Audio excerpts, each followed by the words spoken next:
breakfast pace breakfast egg and coffee. Diba? Trinay ko guys yung white egg tsaka yung coffee ground kung ano yung maging epekto sa mukha ko.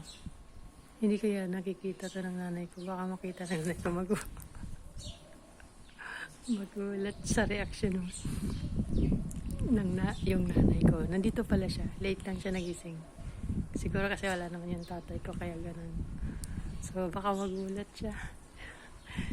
Maglilinis pa naman ako dun sa kwarto ng anak niya.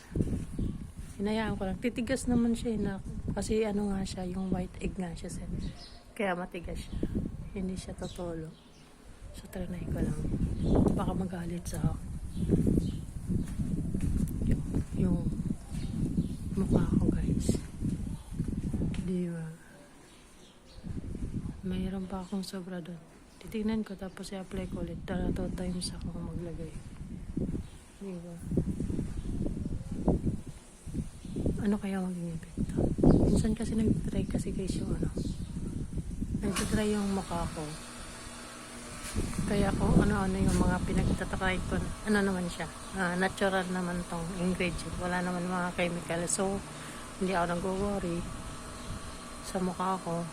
Kasi mga natural naman. Yung coffee nga, parang yung katas na siya. Ground coffee. Tapos, white egg. Minsan naman honey. Diba? So, tapos kalamansi. Wala siyang side effect.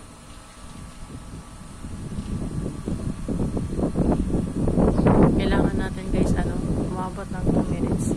Kasi kapag ganito na naman, mapupunta na naman siya sa reels. Wala akong income doon pagka nagpupunta siya sa reels. So, kailangan siya mahabang video para pumasok siya sa normal video. Try nyo rin nyo to guys, kung anong maging epekto sa mukha nyo. Yung coffee na ground coffee. Hindi ko alam kung yung natural na coffee kung pwede yun. So sa akin kasi yung mayroon kasi dito yung nagtitimpla sila ng kape. So yun, bye guys, work na.